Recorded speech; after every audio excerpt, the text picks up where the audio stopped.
ማለት አወላዲ ወልድ ተወላዲ መንፈስ ቅዱስ ሰራጢልካ ምእማኒ በስመ አብ ወወልድ ወመንፈስ ቅዱስ አሐዱ አምላክ አሜን። በመጀመሪያ የተሰማይና ምድር ዝፈጠረ እግዚአብሔር አምላክ ክብርን ምስጋናን ይሁን ነው። ንሱ ጽዋዕ ንስኻ አዲትርሳዕ ዲና ቅድስት ድንግል ማርያም ካ ክብርን ምስጋናን ይሁንና ኩሎም ቅዱሳን መላእክቲ ነቢያት ሐዋርያት ጻድቃን ሰማዕታት እግዚአብሔር አምላክ አኽቢርዎም ይሞ ዝኸበሩ ዝተመስገኑ ይሁኑ። ኣብ መላእ ዓለም ኮንኩም ነዚ መንፈሳዊ ታቦት ተከታተሉ ዘለኹም كما يلهم እግዚአብሔር አምላክ በድጋሜ ናብዚ ዕለዚ በሰላም በሐጎስ ስለተብጽሐና ክብርን ምስጋናን ይሁን ነው። ካብዚ በመቆጻል ካባኹም ናባኹም ዝብል ሕቶኢና ሒዝና መጺና ዘለና ንስኻትኩም ሓቲትኩምና ንሕናኻ ንኽንምልስ ድልዋት ኮይና መጺና ኣለና። ሎማዓንቲ ኣብ ማእኸልና ተረኺቦም ሕቶና ዝምልሱልና ሊቀ ብርሃናት ኣበይ ቀሺ ተኽለወይኒ እዮም ክኾኑ نعم زارب عندبت نعينا أخون كأسنا زنقبنا እግዚአብሔር አምላክ ያደለና ናይሎም ማዓንቲ ሕቶና ካብ ህዝቢ ዝመጻና እምነትን ሃይማኖትን ፍልሊ አለወዲ የቡሉን እንተኾይኑ በኸመይ አለዎ እንተኾይንኸ ፍልሊ በኸመይ ዝብል ሊቀ ብርሃናት ክትምልሱልና። በስመ አብ ወወልድ ወመንፈስ ቅዱስ አሐዱ አምላክ ታቦት ዘዶር ዝብል ቻናል ተከታተሉ አመላ ዓለም ትነብሩ ዘለኹም እግዚአብሔር ቤተሰብ ብና እግዚአብሔር ሰላምታ ሰላም ይብለኩም አለሁ። ሃይማኖትን እምነትን ፍልሊ አለዎም ድዩ ንዝብል ሕቶ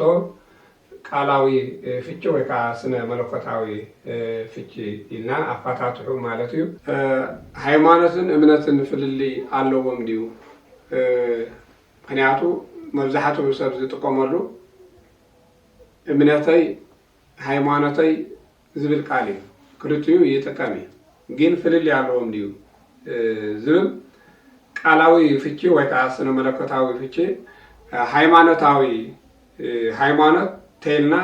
ሃይመነ ይመጽእ ብቃል በቃሉ ማለት እዩ። እዚ ከዓ ምእማን ምትእምማን ይመጽእ ምእማን ምትእምማን ምእማን መኒ ዝእመን ምትእምማን መኒ ክእመን ዘሎ ሃይማኖት ኣመነ እምነት ካብዚ ይወፅእ ማለት እዩ። ምክንያቱ እቲ እምነት ዝብል ካበይ ይወፅእ እንተይልና ካብቲ ሃይማኖት ዝወፀእ ቃል እዩ። ካበይ ተረኺቡ እምነት ዝብል ቃል እንተይልና ካብ ሃይማኖት ዝተወሰደ ቃል ከም ምዃኑ ኣብዚ ገሊጹ ኣሎ ማለት እዩ። ካብዚ ዝወፅእ ክኸውን ከሎ ሃይማኖት እምነት ዝሓዘ ምእማን ምትእምማን የጠቃልል ማለት እዩ። ሃይማኖት ምእማን ምትእምማን ምእመን ንመን ክእመን ኣለዎ ትዝእመን ከመን እዩ መን ዝብል ከዓ ይመጽእ ማለት እዩ። ስለዚ በዚ ምክንያት ብመሰረታዊ መጽሓፍ ቅዱስ እንተሪእናዮ ከዓኒ ንሃይማኖት እምነት ኢሉ ገሊጽዎ ኣሎ። ጎይታናን መድሓኒናን ኢየሱስ ክርስቶስ ኣብ ዓለም ስጋ ለቢሱ ኣብ ዝመጸሉ ዘስተምሮ ዝነበረ ትምህርቲ ብፍላይ ኣብ ማቴዎስ ወንጌል ምዕራፍ 15 ዘሎ ካብ ቁፅሪ 28 ሃይማኖትቺ ህይወትቺ ዝብል ቃል ብግዙ ንርኢ ማለት እዩ። እዚ ከዓኒ እምነትክ እንታይ ገራ ትክላ ይሕውያ ትክላ ዝብል ቃል እዩ ዝመጽእ። ምክንያቱ ሃይማኖትኪ ይሕውያትክ እንተይልዋ እምነትኪ ሕውያትኪ ዝብል ቃል እዩ ዝመጽእ። ብትግርኛ ከዓ እምነትኪ ሕውያትኪ ብግእዝ ከዓ ሃይማኖትቺ ኢሉሎ ሃይማኖትኪ እያ ይሕውያትኪ ዘላ ኢልዋ እምነትኪ ዓብይ እዩ። ምክንያቱ እምነትኪ ዓብይ እዩ ከምቲ ዝደለኽዮ ይኹነልኪ ተኣምኖ ሃይማኖት እምነት ይኸውን ማለት እዩ። ምክንያቱ ተኣምኖ ሃይማኖት እምነት ይኸውን ኣሎ። ስለዚ ኣብዚ ቃል እዚ ዝመጽእ እንታይ እታ ከነዓናዊት ሰበይቲ ኢየሱስ ክርስቶስ እንዳኸደ ከሎ ደድሕሪ እንዳሰዓበት ትልሙኖ ነራ። ምክንያቱ ኣብ ገዛ ዝሓመመ ሰብ ነይሩ። በዚ ምክንያት ድማ ደድሕሪ እንዳኸደት ከላ ብዙሕ ቃል ኢልዋ ቅዱስ ነገር ንኣኽላባት ኣይወሃብን ኢልዋ። ኣብ መወዳእታ ግን ዝበላ ቃል ዘይኮነ ዝተኸተለቶ እምነት ነይሩ። ኣብዚኣ خليفكم دامر قدس قال نخلافات هي وهابني زباله اخلافات زباله مسمن ما تايسي سبسي سبين بركم يجروا اخلافات يدوم بيقروا مبرحت تقولنا ጎይታናን መድኃኒናን ኢየሱስ ክርስቶስ ቃል ከስተምር ከሎ ከከም ኩነታቱ ከከም ዓይነት ህዝቢ ኣብኡ ዝነበሩ ዓይነት ህዝቢ ብፍላይ ብብሉይ ኪዳን ኣሕዛብ ከም ብኣኽላባት ይምሰሉ ነይሮም። ምክንያቱ ናይ ከልቢ ባህሪ ጠባያት ዘለዎም ስለዝኾነ ከልቢ ናብ ትፍኡ ተመለሰ ኢሉ እውን ቅዱስ ጴጥሮስ ኣብ ካልኣይ መልእኽቱ ምዕራፍ 2 ቁፅሪ 22 ገሊጹ ኣሎ። ስለዚ ከከም ኩነታቱ ማቴዎስ ምዕራፍ 10 ተመልኪትና ወይ ብዙሕ ምሳሌ ኣምፂላው ማለት እዩ። ምክንያቱ ከም ኣባጊዕ ናብ ማእኸል ትኳሉ ልኸኩም ኣለኹ ጎራሓት ከም ተመን የዋሃት ከም ርግቢት ኩን እንዳበለ ኣስተሚሩ ኣሎ። ስለዚ ቅዱስ ነገር ማለት ኣሚና ካብ እንድሕር ተዘይኣሚና ናይ ቅድስና ነገር ክፍፀመላ ኣይክእልን እዩ። መጀመርታ እምነት ከተቐድማ ኣለዋ። ካብ ኣሕዛብ እያ ከነዓናዊት እያ እዚኣ እስራኤላዊት ኣይኮነትን ከነዓናዊት እያ ካብዘይ ካልኦት ኣሕዛብ እያ ትመፅእ ዘላ። ስለዚ በዚ ምክንያት ጎይታና መድሓኒት ክርስቶስ ቅዱስ ነገር ንኣኽላባት ኣይወሃብን ይኽእል ከሎ ሓደ ምስጢር ገሊፅካ ንኣሕዛብ ኣይንገርን እዩ። ብዙሕ ብኣንድምቶ ትርጓሜ ኣለዎ ማለት ብዙሕ ምስጢር ናይ ቤተክርስትያን ገሊፅካ ንኣሕዛብ ምስትምሃር ከርድዎ ኣይክእሉን እዩ። ብሕፅር ዝበለ ንሳቶም ስላሴ ሓደ ይኾኑ ሰለስተ ይኾኑ ተልካዮም ብኸመይ እንታይ ይብሉ ኣለዉ ክብሉ ይኽእሉ እዮም። ስለዚ በዚ ምክንያት እዚ ቃል እዚ ኢልዋ። ስለዚ ኣብዚ እታ ዋና ንወስዳ ግን ኣቲ ሰበይትኪ እምነትኪ ዓብዪ እሞ ከምቲ ዝደለኽዮ ይኹነልኪ ኢልዋ። ከምቲ ዝደለየቶ ከዓ እንታይ ኮይኑላ ኣሎ ሃይማኖት ክኢልዋ እምነት መፂ ኣሎ። ብሃይማኖት እምነት ተፀዊዕ ኣሎ ማለት እዩ። ምክንያቱ ሃይማኖት ንእምነት ወኪሉ እምነት ንሃይማኖት ወኪሉ በዚ ምክንያት ድማ ስለ ሃይማኖት ስለ እንነጋገር ዘለና በዚ ምክንያት ድማ ቅዱስ ጳውሎስ እውን ተመሳሳሊ ናይዚ ቃል እዚ ብግዙ እንተሪናዮ ኣሃቲ ሃይማኖት ኣሃቲ ጥምቀት ኣሃደ እግዚኣብሔር ኢሉ ገሊፁ ኣሎ። ቅዱስ ጳውሎስ ኣብ ኤፌሶን ገሊፅዎ ዘሎ ምዕራፍ 4 ተመልኪትና ሓደ እግዚኣብሔር ሓንቲ እምነት ሓንቲ ጥምቀት ኢሉ። ስለዚ ኣብዚ እንታይ የረዳእና ኣሎ እግዚኣብሔር ሓደ እዩ። እግዚአብሔር አምላክ ሓደ እንድሕራ ኮይኑ ካለ እግዚአብሔር አምላክ የለን። ካለ አምላክ ዝበሃል የለን ሓደ እግዚአብሔር ኢሉ ኣሎ። እምነት ከዓ ምክንያቱ እምነት ከዓ ሓንቲ እያ። ምክንያቱ ንሓደ እግዚአብሔር ምእማን ዘድሊ እዩ። እግዚአብሔር ሓደ ተኮይኑ እታ እምነት ከዓ ሓንቲ እያ። ስለዚ ንሓደ እግዚአብሔር አምላክ ከዓኒ ካለ አምላክ ዝበሃል የለን ኢሉ ቅዱስ ጳውሎስ ሃይማኖት ተጠቂሙ ኣሎ። ሃይማኖትና እምነት ፍልል ያለው እንተይና በትግርኛ ተመጽና ካኒ ሓንቲ ጥምቀት ዝሕጂ ኣብ ግዕዝ ሃይማኖት ይብሉ ኣብ ትግርኛ እምነት ይፈትሑ ማለት ወአብ ትግርኛ እምነት ተባሂሉ ይጽዋዕ። እምነት ዝብል ብዙሕ መንገድ ኣሎ። ስለዚ ብግዕዙ ካኒ ሃይማኖት ኢሉ ገሊጽዎ ኣሎ። ትውክልቲ ንእግዚአብሔር ምውካል ምእማን ይመጽእ አማኒ ልበ አምላክ ዳዊት እውን ኣብ መዝሙር 145 ምእመን እግዚአብሔር በኩሉ ቃሉ ኢሉ ኣሎ ወጻድቅ በምግባሩ። እግዚአብሔር አምላክ ምእመን ኢልዎ ምእመን ተጠቂሙ እምነት ካብዚ ወፅእ እግዚአብሔር ባዕሉ ሃይማኖት ይኸውን ኣሎ። እዚ ከዓ ኣሃተ ሃይማኖት ተይሉ ኣሃደ እግዚአብሔር እንተይሉ እግዚአብሔር ባዕሉ እንታይ ይኸውን ኣሎ ሃይማኖት ይኸውን ኣሎ። ስለዚ ሃይማኖት ባዕሉ እግዚአብሔር ስለዚ ሃይማኖት ማለት እግዚአብሔር ባዕሉ ማለት እግዚአብሔር ባዕሉ ሃይማኖት ይኸውን ኣሎ። እግዚአብሔር ባዕሉ ሃይማኖት ከምዃኑ ኣመንቲ ኣብ ዘይብሉ ግዜ እግዚአብሔር ኣመንቲ ኣብ ዘይብሉ ተኸተልቲ ኣብ ዘይብሉ እግዚአብሔር ዘሎን ዝነብርን ስለዝኾነ ክህሉ ስለዝኽእል እንደገና ድማ ኣመንቲ ኣብ ዝጠፍሉ ግዜ ከዓኒ እቲ ሃይማኖት ክጠፍእ ከም ዘይክእል እግዚአብሔር ኣመንቲ ከተንስእ ከም ዝኽእል ኣብዚ ክንርዳእ ንኽእል ማለት እዩ። ምክንያቱ ምእመን እግዚአብሔር በኩሉ ቃሉ ኢሉ እግዚአብሔር ምእመን በኩሉ ቃሉ እንተይሉ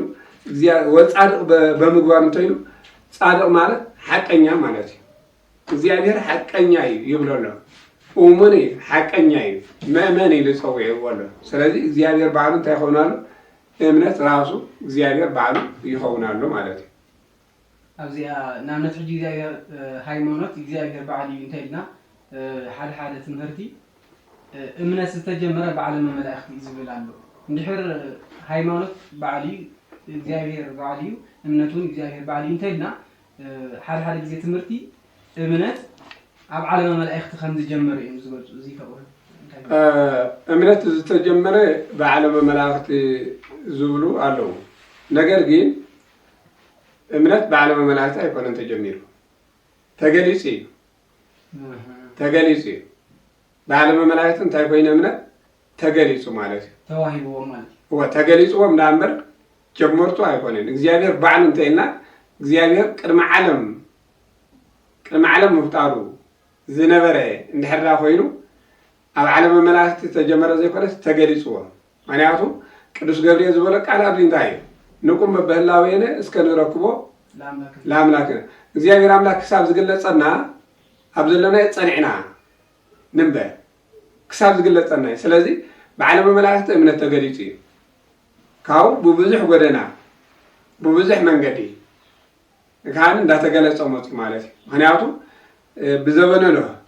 በማያይ እግዚአብሔር አምላክ ተገሊጹ ብዘበነሎ በሶዶምና ጎሞራ እግዚአብሔር ተገሊጹ አቦቦና አብርሃም ተገሊጹ ካውን እንዳበለ በብክስታይ እንዳተገለጸ ሞት ስለዚህ እግዚአብሔር አማኒ ሃይማኖት አለሎ እምነት ግን ከም ሓደ ድልድል እዩ ማለት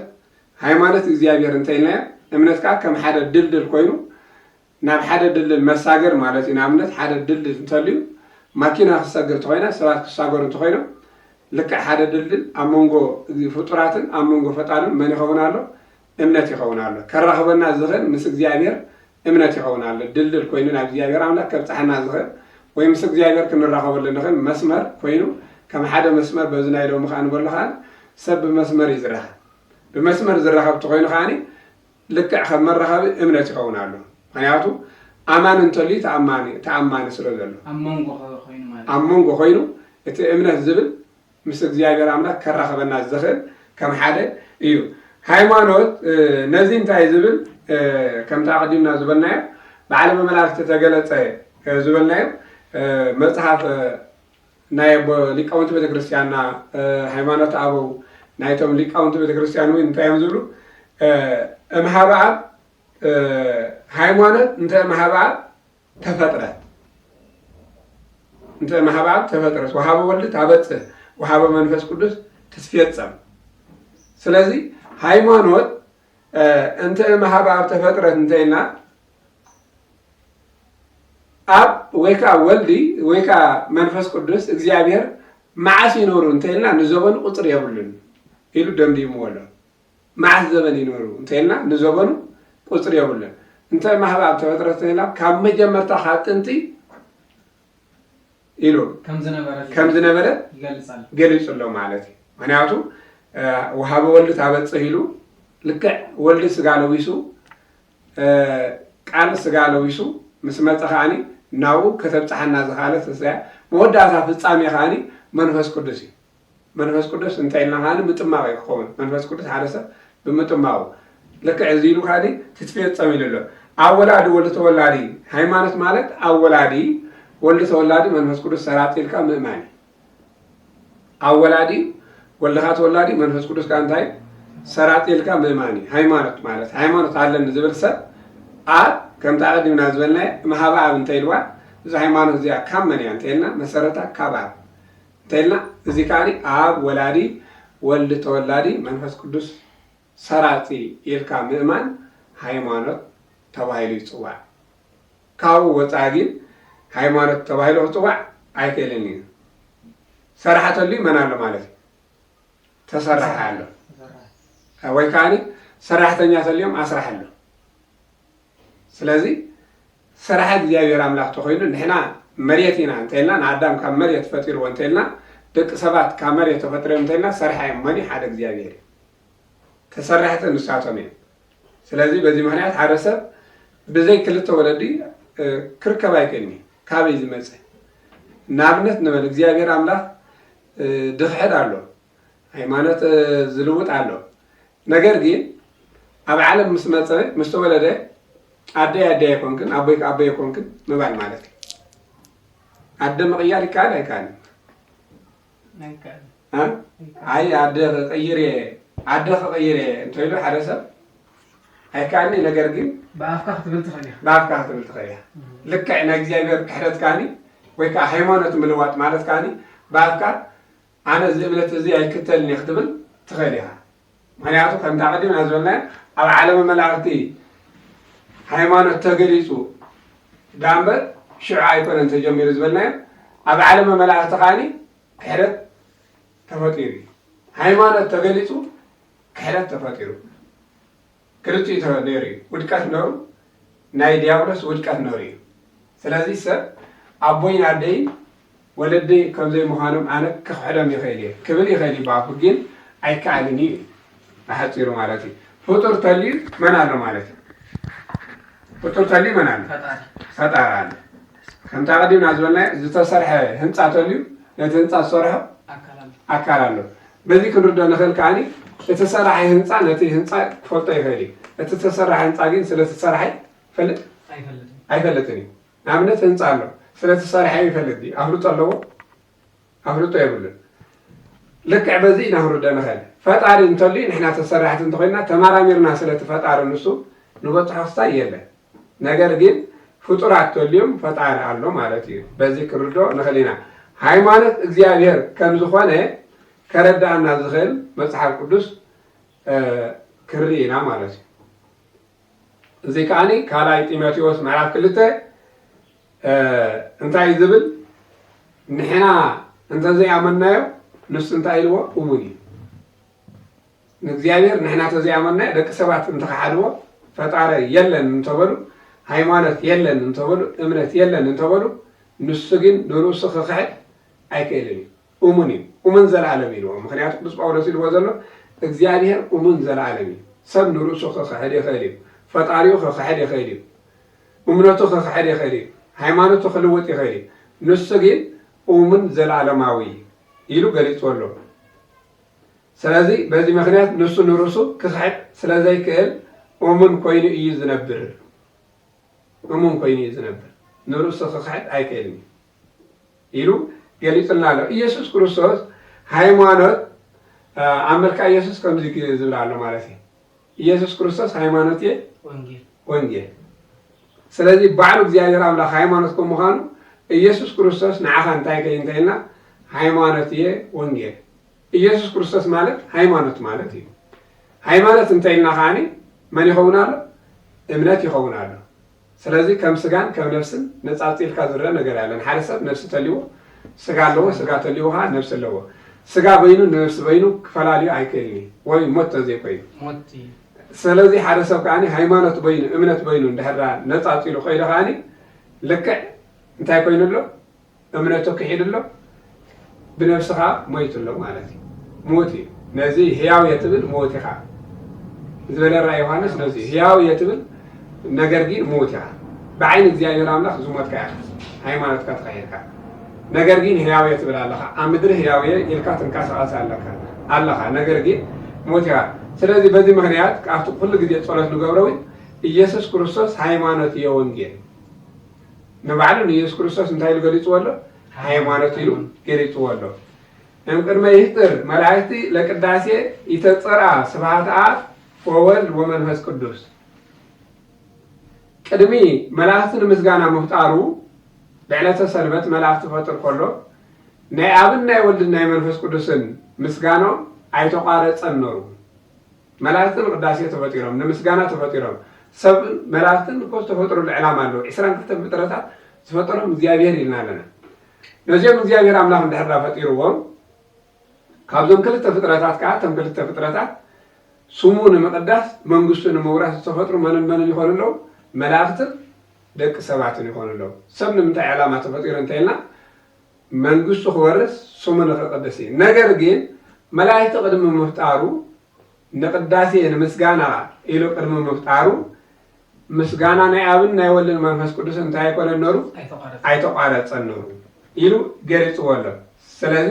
እቲ ካልኣይ ነጥብ ንብሎ እግዚአብሔር ሃይማኖት ብሃይማኖት መንገዲ እንታይ ይኸውን ይግለፅ እግዚአብሔር ክግለፅ ተኮይኑ بهايمانة من قدي بإمنة من قدي يقلت حدا سب እግዚአብሔር ተገሊጹ ንኽብል ትኾይኑ በየናይ መንገዲ በየናይ መለክዒ እንታይ ልካዮ ብእምነት መለክዒ እግዚአብሔር ብርግጽ ብእምነት ይግለጽ በሃይማኖትን በእምነት ማለት ሃይማኖተኛ እምነት ይልናለና እምነተኛ ሀመን ይልናለና ሃይማኖት ይልናለና በሃይማኖት ወይ ካ በእምነት መንገዲ እግዚአብሔር እንታይ ኸውኒ ይግለጽ ሃይማኖት ዘይቀየር እግዚአብሔር ስለዘይቀየር ሃይማኖት ዘይመሐሽ እግዚአብሔር እንታይ ስለዘይኮነ አይመሐሽኒ ማለት እዩ ሃይማኖት ዘይልወጥ እግዚአብሔር ካንታይ ስለዝኾነ አይልወጥኒ ስለዚህ እግዚአብሔር ሕያው ገሩ ዝፈጠሮ ንመኒ ንሃይማኖት ማለት እዩ ምክንያቱ ሕያው ሃይማኖት ማለት እግዚአብሔር ባሉ ሕያው ተኾይኑ ሃይማኖት ካ ሕያው ዝኣምን ሰብ ተተኸተለ ሕያው ሃይማኖት ግን ኣይቀተልን ንሱ ንኣብነት ንበል ቅዱስ እስጢፋኖስ ግብረ ሐዋርያት ምዕራፍ 7 ብዳርባ እምኒ ተቐጥቂጡ ክመውት ከሎ ሃይማኖት ምስኡ ሞይቱ ቅዱስ እስጢፋኖስ ስለዝሞተ ኣይሞተን በአንጻሩ ብናቱ ሞት 8000 ህዝቢ ተኸቲሎም ማለት ስለዚህ ኣመንቲ ክሞቱ ከለዉ እቲ ሃይማኖት ግን እንታይ ኣይኮነ ኣይሞተን ቅዱስ ጊዮርጊስ ክመውት ከሎ ምስኡ ሓቢሩ ዝሞተ ሃይማኖት የለን ቅዱስ ጊዮርጊስ ነዚ እምነት እዚ ተኸቲሉ ኣጽኒዕ ሒዝዎ ነሩ ነዚ ሃይማኖት እዚ ቅዱስ ጊዮርጊስ ምስ ሞተ ሃይማኖት ምስኡ ኣይሞተን በአንጻሩ ብዙሓት ሰማዕታት እንታይ ገሩ ማለት እዩ ኣፍርዩ ብሞቱ ብዙሓት ኣፍርዩ ስለዚ ሃይማኖት መን ስለዝኾነ እግዚአብሔር ስለዝኾነ ሕያው ስለዝኾነ ሃይማኖት ሕያው ስለዚ ሕያው ስለዝኾነ ከዓኒ ሰብ እንተተቐትለ እቲ ሃይማኖት ምስኡ እንታይ ኣይኮነ ሓደ መራሒ ሃይማኖት ተሞይቱ ኣብቂዕሎ ሃይማኖት ኣብቂዒ ሞይቱ ምስኡ ይበሃል እግዚአብሔር የተስእ ጳጳስ ተሞይቱ ጳጳስ የተስእ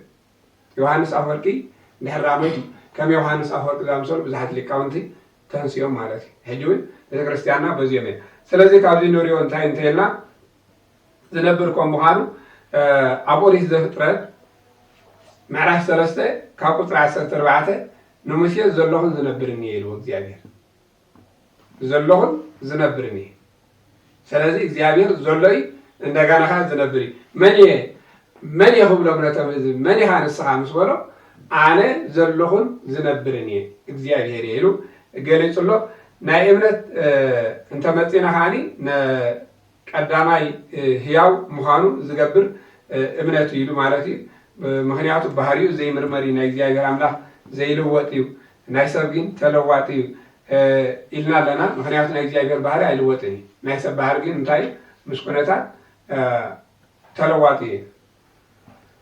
በዚ ምክንያት ከዓ እንታይ ኢሉሎ ኣብ ማቴዎስ ወንጌል ምዕራፍ 11 ቁፅሪ 27 ዋልዎ ዘያምሮ ለወልድ ዘንበል ኣብ ባህቲቱ ዋልዎ ዘያምሮ ለወልድ ዘንበል ኣብ ባህቲቱ ንወልዲ መርሚሩ ክበፅሐ ዝኽእል ክፈልጦ ዝኽእል ኣብ ቦይኒ ኢሉ ማለት እዩ ለዘፈቀደ ኢሉ ማለት እዩ ካብዚ ከዓኒ ኣብ ታሕቲ እንድሕራ ዲናዮ ነገራት እዚ ከዓኒ ንእግዚአብሔር ኣምላኽ ክንፈልጦ እንድሕራ ኮይና እግዚአብሔር ብዝገለጸልና በቲ እምነት መሰረት ብእምነት ይግለጽ እዩ ብእምነት ይረይ እንተይና በዚ ምክንያት ብእምነት ክግለጸልና ይኽእል እዩ ብዘይ እምነት ግን እግዚአብሔር ኣምላኽ ክግለጽ ኣይክእልን ብጀካ ኣቦን ወልድ እንታይ ዝፈልጦ ሓደ እኳ የልቦን ኢሉ ስለዚ ብጀካ ኣብ ንወልዲ ሓደ እኳ ዝፈልጦ የለን እንታይ ኢሉ ወልዲ ንእግዚአብሔር ኣብ ወዲ ናይ ባህሪ ወዲ ስለዚ በዚ ምክንያት ካንማ ተማራሚሩ ናይ እግዚአብሔር ወልዲ ናይ ኢየሱስ ክርስቶስ ክፈልጥ ኮይኑ ብጀካ ኣብ ዝፈልጦ የልበን ስለዝኾነ በዚ ኢሉ ማለት እዩ እቲ ንሱ ክግለጸሉ ዝፈቱ እንተደኣ ኮይኑ ከዓኒ ሓደ እኳ ዝፈልጦ የልበን ኢሉ እግዚአብሔር ካብ ፍልጠት ንላዕሊ ከም ምዃኑ ካብዚ ክንርዳእ ንኽእል ካብ ፍልጠት ንላዕሊ ከም ምዃኑ ካብዚ ክንርዳእ ንኽእል እግዚአብሔር ንጉስ ጥራሕ ዘይኮነ እንደገና ንዘለዓለም ዝነብር ንጉስ እዩ እዩ ማለት እዩ ስለዚ ባህሪኡ መርሚሩ ብደቂ ሰባት ዝብፃሕ ኣይኮነን ባህልዮት ዝብፃሕ እውን ኣይኮነን ደቂ ሰባት መርሚሮም ንናይ እግዚአብሔር ህልውና ክበፅሑ ዝኽእሉ ነገር ኣይኮነን ብምእማን ግን በዚ ምክንያት ክንርዳእ ንኽእል ኢና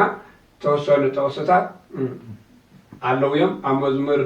107 ቁፅሪ 11 በዚ ከዓ እንታይ ዝብል ንናይ ኣእምሮ ደቂ ሰባት ኮንቱ ገበሮ እግዚአብሔር ዝብል ምክንያቱ ኣብ ቅድሚ እግዚአብሔር ኣተሓሳስባና ኮንቱ እዩ ማለት ምክንያቱ ብናይ እግዚአብሔር ዓይኒ ተተራዩ እና ካልእ ንሪኦ እግዚአብሔር መጋቢ ምዃኑ ምእማን ሃይማኖት ይበሃል እዩ እግዚአብሔር መጋቢ ምዃኑ ምእማን እንታይ ይበሃል ሃይማኖት ይበሃል መጋቢ ምዃኑ ዝኣምን እንተኮይኑ ሃይማኖት ይኽተላሉ መጋቢ ዘይምዃኑ ዘይኣምን እንተኮይኑ ከዓ ሃይማኖት የብሉን ኢልና ክንገልጾ ንኽእል ኢና መጋብነቱ ምእማን የድሊ ምትእምማን የድሊ ነዚ ከዓኒ ኢየሱስ ክርስቶስ ንስኻትኩም እምነት ዝጎደለኩም ኢኹም ኢሉ ገሊጹ ኣሎ ምክንያቱ ኣብ ሃዋርያት እንድሕር ሪእና ብባሕሪ ባሕሪ ክኸዱ ከለዉ ባሕሪ ባሕሪ ምስኡ ክኸዱ ከለዉ ንስኻትኩም እምነት ዝጎደለኩም እዩ ብሓፂሩ ካብዚ ንርድኦ እንታይ እንተኢልና ሓደ ሰብ እግዚአብሔር ኣራዊት ከም ዝፈጠረ ተመን ከም ዝፈጠረ ይኣምን እዩ እግዚአብሔር ነቲ ተመን ኣፉ ክዓፅወሉ ከም ዝኽእል ግን ኣይኣምንን እዩ ምትእምማን ማለት እሱ እዩ ተኣምን እየ ትብል ግን ትእመን ዲኻ እንተኢሉ እግዚአብሔር ከኣምነካ እንድሕር ኮይኑ ምእማንካ ፅቡቕ ተኣምን ኣለኻ ኩሉ ከም ዝፈጠረ ተኣምን ኢኻ እግዚአብሔር ግን ነቲ ዝፈጠሮ ፍጡር ኣፉ ክዓፅው ከም ዝኽእልከ ተኣምን ዶ ንኣብነት ነቢይ ዳንኤል ኣብ ጉድጓድ ኣናብስቲ ምስ ኣተወ ኣፍ ኣናብስቲ ዝዓፅወሉ መን እዩ እግዚአብሔር ስለዚ ዳንኤል ኣፍ ኣናብስቲ ከም ዝዓፅው እግዚአብሔር ይኣምን ማለት እዩ ስለዚ ምትእምማን ዝበሃል ብእግዚአብሔር ትእመን ማለት እሱ እዩ ነቲ ዝፈጠሮ ፍጡር ክእዝዞ ከም ዝኽእል ባሕሪ ክእዝዝ ከም ዝኽእል ሃዋርያት ጎዲልዎም እምነት እና ብሕፅር ዝበለ ሃዋርያት በዚ እምነት ዝጎደለኩም ኢልዎም ማለት እዩ ምክንያቱ ማቴዎስ ወንጌል ምዕራፍ 17 ካብ ቁፅሪ 19 ተተመልኪትና ስለምንታይ ንሕና ምውፁ ስኢና ኢሎሞ ጋኔን ዝሓደሮ ሓደ ሰብኣይ ወዱ ሓሚምዎ ሓንሳብ ኣብ ሓዊ ሓንሳብ ኣብ ቃላይ ሓንሳብ ኣብ በላሕቲ ነገር የውድቆ ነበረ እሞ ናብ ሃዋርያት ሒዝዎ መፀ ኢሉ ሃዋርያት ከውፅዎ ኣይከኣሉ ነዚ ጋኔን እዚ በዚ ምክንያት ክርስቶስ ውፃእ ኢልዎ ምንም ዝገበረ ነገር ኣይነበረ ውፃእ ምስ በሎ ሃዋርያት ንጎይታ ሓቲቶሞ እንታይ ኢሎም ሓቲቶሞ እንታይ ኢልና ከዓኒ ጎይታ ንሕና ንምንታይ ኢና ስለምንታይ ኢና ከነውፅኦ ዘይከኣልና ኢሎም ምስ ሓተትዎ ጎይታ ከዓ እንታይ ኢልዎም ብሰንኪ እምነት ምግዳልኩም ከተውፅዎ ኣይከኣልኩምን ብዘይ ፆምን ፀሎትን እዚ ከምዚ ዝኣምሰለ ዘመድ ኣይወፅን ኢልዎም ስለዚ ጋኔን ንምውፃእ ፆምን ፀሎትን ከም ዘድሊ እንደገና ድማ እምነት ጎዲልዎም ከም ዝነበረ ከዓኒ ክንዲ ፍረ ኣብ ዝተኣክል እምነት እንተሃልያትኩም ክሳብ ነዚ እምባ እዚ ጋዓሽ ተኢልኩሞ ከጉዕዘልኩም ይኽእል እዩ እምባ ዝፈጠረ እግዚአብሔር እንድሕር ኮይኑ እግዚአብሔር ከነቲ እምባ ክእዝዞ ይኽእል ንዝብል ከዓኒ ምትእምማን የድልየካ ማለት እዩ ምእማን ዘይኮነ ምትእምማን የድሊ ስለዚ ብሕፅር ዝበለ ነዚ ይመስል ማለት እዩ እሺ እምነትን ሃይማኖትን ፍልይ ከም ዘይብል ኢኹም ትገልጹና ፀኒሕኩም ቃለ ህይወት የስምዓልና ካልአይ ትሕቶ ሃይማኖት ማለት ምእማን ምትእምማን እንተይልና ኣብ እግዚአብሔር ኣምላኽ ምእማን ወይ ምትእምማን ማለት እዩ እግዚአብሔር ከም ዘለውን ይገልጽ ሃይማኖት ንኣብነት ሕጂ ሃይማኖት ማለት ኣብ ወላዲ ወልዲ ተወላዲ መንፈስ ቅዱስ ሰራጺ ከም ዝኾነ ብሓፈሻ ሃይማኖት ማለት ህልውና እግዚአብሔር ኣምላኽ ዝገልጽ እዩ እንተይልና እግዚአብሔር ኣምላኽ ኣሎ እንተይልና ኣብ ዓለም ንምንታይ መከራ ዝበዝሕ ብፍላይ መከራ ዝበዝሕ ኣብ ኣመንቲ ጥራይ ዘይኮነስ ኣብ ዘይኣመንቲ ኣብ ኩሉ መከራ ዝበዝሕ ንምንታይ ብሕፅር ዝበለ እግዚአብሔር እንተሃልዩ ንምንታይ ኣብ ዓለም መከራ ይበዝሕ ንኣብነት ጥሜት ፅንኢ ኩናት ብዙሕ ዝተፈላለዩ ነገር ንምንታይ ይበዝሕ እዚ ናይ ደቂ ሰባት ኣረዳዳ ማለት ሰባት ንእግዚአብሔር ኣምላክ ከኣምንዎ ከለዉ ብርግፅ ምንም ከየጉደለ ኣብዚ ዓለም እዚ ዕድመ ኣፅጊቡ እንጀራ ሂቡ ዝደለይዎ ነገር እንዳሃበ ዘንብሮም ብርግፅ ከምኡ ዓይነት ኣምላኽ ዝደልዩ ሰባት ኣለዉ ዝደለይዎ ነገር ማለት ጥሜት ከየቃየ ኩናት ወሮ ኩናት ጭንቀት ምንም ዘየለ ብምቾት ትነብረሉ እንድሕር ሃልዩ ንምንታይ ከምኡ ይኸውን ንምንታይ ጥሜት ይበዝሕ ንምንታይ ኩናት ይበዝሕ ንምንታይ መከራን ሽግርን ስደትን ውግን ወረ ውግን ይበዝሕ ንዝብል ብርግፅ እግዚአብሔር ኣምላኽ ክልተ ነገር ኢና ክንርኢ እቲ ሓደ ብናትና ሓጢኣት ዝመፅእ ኣሎ እቲ መከራን ሽግርን ካብ ናትና ውፅኢት ናትና ማለት እዩ ብሓፂሩ ውፅኢት ናትና እንታይ ኢልና እስራኤላውያን ናይ እግዚአብሔር ኣምላኽ ኣመንቲ ተኸተልቲ እዮም ነሮም ነገር ግን ስደት ኣጋጢምዎም ነሩ ኣብ ግብፂ ስደት ምስ ኣጋጠሞም ከዓኒ ኣጋጢምዎም ዘይኮነ መከራ ሽግር ከቢድ ዝኾነ ጭቆና መግዛእቲ ነይሩ ኣብዚ ነገራት እዚ ዝነበረ ግን እስራኤላውያን ንእግዚአብሔር ኣምላኽ ያምንዎ ዳእምበር ብትኽክል ብግብሪ ግን ኣይኮኑን ዝኣምንዎ ነይረ በቲ ንሱ ዝበለነ እውን ኣይኮኑን ነይረ ንሕና ሕጂ ንኣምን ኢና እንተኢልና በቲ እግዚኣብሔር ኣምላኽ ዝበለና ክንኸይድ ኣለና ዲና ትእዛዙ ሓሊና ዲና ተፍቅሩኒ ትኾንኩም እንታይ ግበሩ ኢሎ ትእዛዛተይ ሓሉ ትእዛዛቱ ናይ እግዚኣብሔር ኣምላኽ ከተሓልዮም ድዮም እሱ ክትብል ተኾንካ ናይ እግዚኣብሔር ኣምላኽ ትእዛዛት ተሓልዮም ድዮም ትእዛዛቱ እንዳፍረስካ ንምንታይ መከራን ሽግርን ይመፀኒ ትብል እንድሕር ሃሊኻ ብርግፅ መጀመርታ ንስኻ ናትካ ትገብር ንኣብነት እቲ ኣማኒ ዝበሃል ናይ እግዚኣብሔር ኣምላኽ ትእዛዙ ሓጢኣት ከይገበረ እንድሕር ዝነብር ተልዩ እግዚኣብሔር ኣምላኽ ሽዑ መከራን ሽግርን እንድሕር ኣምፅኡ እግዚአብሔር እስኪ ኩሉ ትእዛዛት እንዳሓለና ከለና ሕጉ እንዳሓለና ሓጢኣት ከይገበርና ከይሰረቕና ከይሓሰና ከይዘመና ምንም ሓጢኣት ከይገበርና ከለና ምጥፍፋእ ከይሰራሕና ከለና ንምንታይ እግዚአብሔር ከምዚ የምፃልና መጀመርታ ንሕና ግን ሕጉ ኣይሓለናን ማለት እዩ ሕጉ ካብ ዘይሓለና ኸ እግዚአብሔር ኣምላኽ ክቐፅዓና ይኽእል እዩ ማለት እዩ ሓለን ግገሩ ክቐፅዓና ይኽእል እዩ ዋላ ብጨካናት ብዘይኣምኑ ነገስታት ገሩ ከግዛእና ይኽእል እዩ መከራ ከምፅእ ይኽእል እዩ ንምንታይ እንተኢልና ንእስራኤላውያን ቀፅዒዎም እዩ ምክንያቱ መፅሓፍ እንታይ ዝብል ሓደ ወላዲ ነቲ ዝፈትዎ ውላዱ ከም ዘቐፅዕ እግዚአብሔር ኣምላኽ ከዓኒ ነቶም ዝፈትዎ እንታይ ገብሮም እዩ ይቐፅዖም እዩ ኢሉ ስለዚ እቲ መከራ ዝመፅእ ናብ ኩሉ እዩ ንኣማን ይኹን ዘይኣማን ይኹን ናብ ኩሉ እዩ ዝባፅሕ ኣብ ዓለም መከራ ተመፅኡ ንሃጣን ዝወረደ ንፃድቃን ይመፅእ ንፃድቃን ኢሉ ዝወረደ ምሕረት ከዓኒ ንሃጣን ከላይ ምሕረት ይካፈልዎ እዩ ምክንያቱ ኣብ ዘበነ ኖህ ዝነበረ መዓት ዝወረደ ንእንስሳ ሓጢኣት ኣይገብርን ነገር ግን ንእንስሳ ከይተረፈ እግዚአብሔር ኣምላኽ ኣጥፍዩ ኣብቲ ግዜ እቲ ኣብ ዘበነ ሎጥ እውን ከምኡ ዓይነት እቶም ህፃናት እውን ጠፍዮም እዮም ኣብ ዘበነ ኖህ ኦሪት ዘፍጥረት ምዕራፍ 6 ተመልኪትና ነገር ግን እቶም ህፃናት ሓጢኣት ገይሮም ድዮም ግብረ ሰዶም ፈፂሞም ድዮም ህፃናት ኣይፈፀሙን እንስሳ ከምኡ ዓይነት ፈፂሞም ድዮም ንምንታይ ዳ ሓቢሮም ጠፍዮም እንተኢልና ልክዕ እቲ መዓት ክወርድ ከሎ ከላይ ንኩሉ ዝትንክፍ ከም ምዃኑ በቲ ሓደ ወገን እንተሪእናዮ ከዓኒ ኣብዚ ዓለም እዚ ናይ መከራ ከም ምዃና ከዓኒ ባዕሉ ጎይታና መድሓኒና የሱስ ክርስቶስ እዛ ዓለም እዚኣ ንዓይ ስለዘይተቐበለት ንዓኻትኩም እንታይ ትግበርኒ ኢኻ ኢልዎም ከዓ ነቶም ሕጊ ዝሕልው ከዓኒ ንምንታይ መከራ ይፀንዖም እንተኢልና ከዓኒ ንዓይ ዘይተቐበለት ዓለም ንዓኻትኩም ኣይተቐበልኒ እያ ኢልዎም ዮሃንስ ወንጌል ተመልኪትና እታ ንዓይ ዘይተቐበለት ዓለም ንዓኻትኩም ኣይተቐበልኒ እያ ንዓይ ብመስቀል ኣብ ቀራንዮ ካብ ኣብፅሐትኒ ንስኻትኩም ከዓኒ ድሕሪ ተኸቲልኩም ከዓኒ ሃዋርያት ህይወቶም እንተሪእና ሓሚሙ ዝሞተ ሃዋርያ የለን ሓሚሙ ዝሞተ ነቢይ የለን ብኸመይ ኢላ ህይወቶም ሓሊፍ እንተኢልና ቅዱስ ጳውሎስ ገሊፅዎ ዘሎ ኣብ ዕብራውያን መወዳእታ ኣብ ምዕራፍ 11 ብፍላይ ካብ 38 ተተመልኪትና ገሊኦም ከም ሽጉርቲ ተኸርጠፉ ኢሉ ገሊኦም ብመጋዝ ተቆረፁ ኢሉ ገሊኦም ኣብ ጉድጓድ ኣናብስቲ ኣተው ኢሉ ገሊኦም ኣብ እሳት ኣተው ኢሉ ብብዙሕ መከራ ሓሊፎም ሃዋርያት ናይ ሃዋርያት ህይወት ተሪእና ከዓኒ ገሊኦም ቆርበቶም ተገፊፎም ገሊኦም ብማሕረሻ ተሓሪሶም ገሊኦም ናብ ባሕሪ ተወርዊሮም ገሊኦም ተሰይፎም ሞይቶም ስለዚ ንምንታይ እንተኢልና ኣብዚ መከራ እንተልይዎም ኣብቲ ግን መከራ የብሎም ክልተ ነገር እዩ ነቶም በቲ ከዓኒ እግዚአብሔር ኣምላኽ እግዚአብሔር ፈጣሪ የለን ኣብ ዝብል ምስ በፅሐ ሰባት ኣብዚ ሕጂ ዘለና ሃይማኖት የለን ፈጣሪ የለን ምስ በሉ ከዓኒ ከም ዘሎ ከዓኒ መዓት የምፅእ ማለት እዩ ኣነ ከም ዘለኹ ረይበሉ ፈላሶ ስራሕ ኩሉ ነገር ግበር ማዕብል ኣብ መወዳእታ ብሓደ መዓልቲ መፅኡ እግዚአብሔር ኣምላኽ ንብሙሉ ማለት እዩ ከጥፎ ይኽእል እዩ ዋላ ብማይ ገይሩ እውን ንሓደ ሓንቲ ከተማ ከጥፎ ይኽእል እግዚአብሔር ምንቕናቓት ምዕናዋት ብዙሕ ነገር ይርአ ስለዚ